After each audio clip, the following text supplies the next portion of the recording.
Olá pessoal, amigos, amigas. Hoje eu vou falar por que governos populistas tipo Lula, Maduro, Bolsonaro, Trump são incapazes de combater a miséria, de tomar medidas eficazes, eficientes de erradicação da miséria no país a curto, médio e longo prazo. Justamente pelo perfil desse tipo de governo. Os governos populistas, historicamente, eles são compostos, digamos assim, de pseudo-líderes despreparados, desqualificados, sem formação superior, sem espírito republicano, sem comprometimento com a nação. A única qualidade, se é que dá para chamar isso de qualidade, que esse tipo de candidato, digamos assim, esse tipo de político tem, é de iludir as pessoas, pegar o ponto fraco de cada pessoa, o calcanhar de Aquiles de cada pessoa, de cada comunidade, de cada cidade, de cada nação, e explorar as necessidades dessas pessoas e fazer discursos mirabolantes que vão resolver isso, vão resolver aquilo, só que não vão. Até porque a partir do momento que eles resolverem todos esses problemas, digamos assim, as pessoas terão a percepção nítida de que não foram eles que fizeram, ou perceberão que realmente tiraram a sorte grande. Só que a gestão de um país, de uma cidade, de um estado, não depende de sorte, depende de competência, depende de preparo, depende de habilidade, de integridade, de reputação ilibada, de honestidade, de atualização, comprometimento, entrega.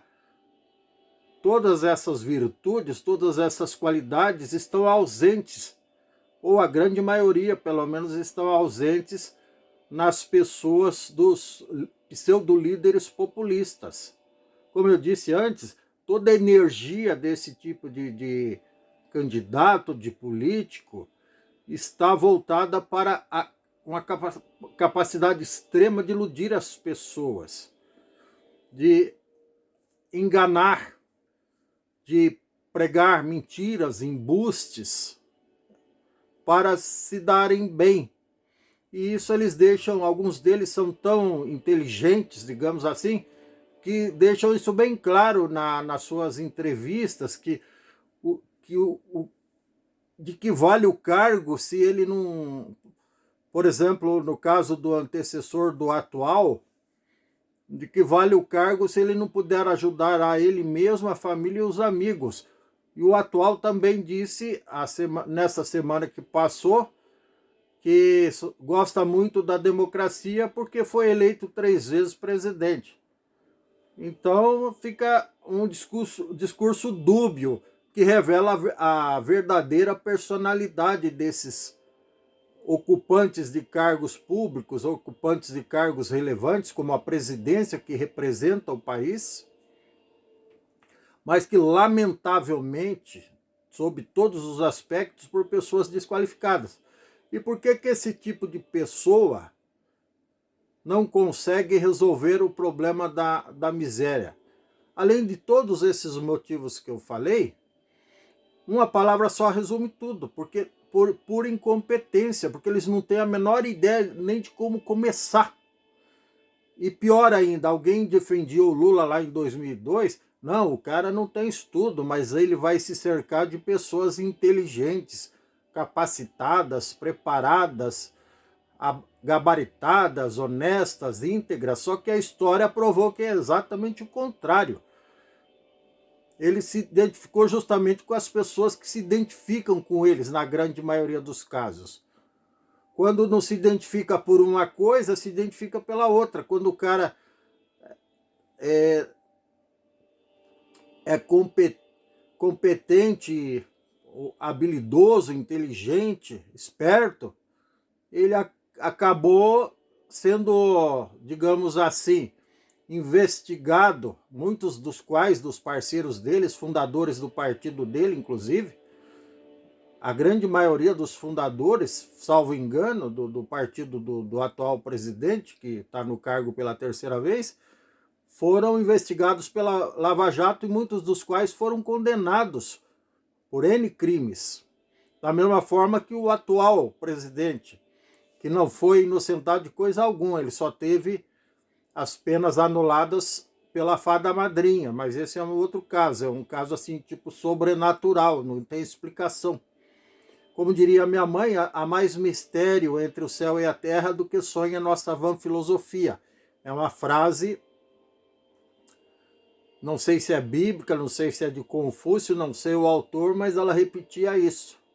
Ou se é um mero ditado popular com autor desconhecido, fruto da sabedoria popular. Então, a anulação das penas do atual presidente, lá que ele foi condenado em primeira e segunda instância, não tem justificativa plausível.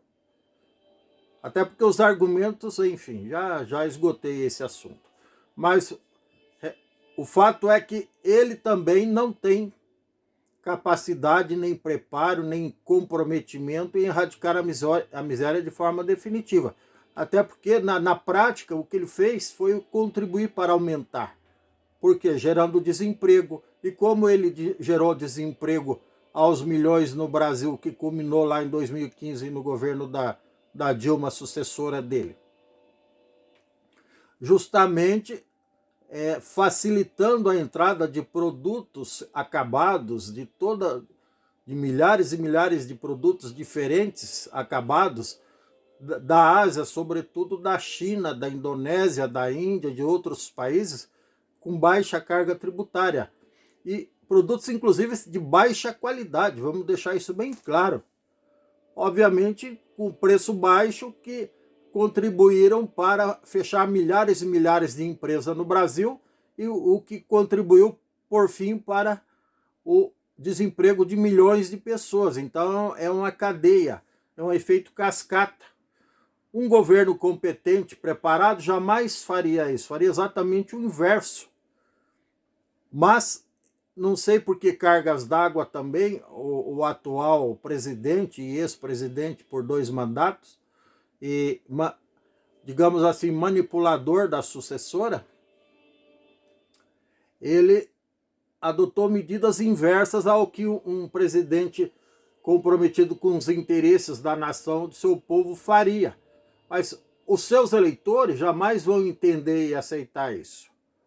Porque o voto no Brasil, ele é mais no plano emocional, é como torcedor de um clube. Eu já gravei vídeo sobre isso, inclusive, neste canal. A vocação, a dedicação, a reverência, a devoção de um eleitor no Brasil é muito maior do que a sua capacidade de pesquisar a história do sujeito, analisar friamente se ele tem realmente competência ou não para desempenhar o cargo, e também avaliar a sua reputação, a sua ficha corrida, a sua capivara, como diz meu irmão, para ver se ele merece o cargo. E o que acaba acontecendo? O eleitor devoto, não o sensato, o eleitor devoto, para não dizer fanático, ele vota como o torcedor de um clube, por mais que o time esteja perdendo o campeonato, por mais que tenha esquema de corrupção entre a diretoria, a equipe técnica e até os próprios jogadores vendendo o resultado, o cara não vai mudar de clube nunca. É o que acontece na política. Por mais safado que seja um político, se o cara é devoto a ele, é fanático por ele, pela sua linha de pensamento torta e torpe, ele jamais vai mudar de político.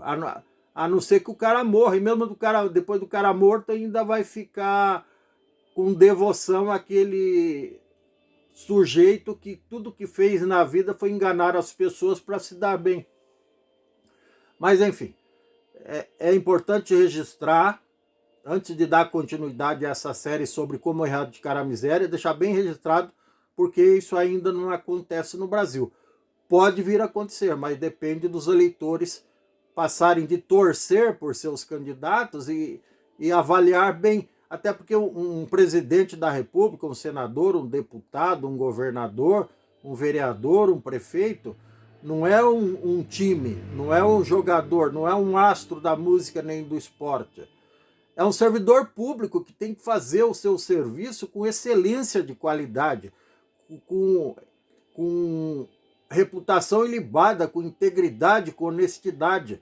É um servidor público pago pelo governo, pago pelo povo, aliás, pelos impostos caríssimos que esse mesmo tipo de gente nos impõe, nos exige e nos cobra. E se nós não pagarmos, a gente sofre as consequências, inclusive nas barras dos tribunais. Então, não é muito sensato, não é muito inteligente ter devoção ou ter político de estimação, assim como se tem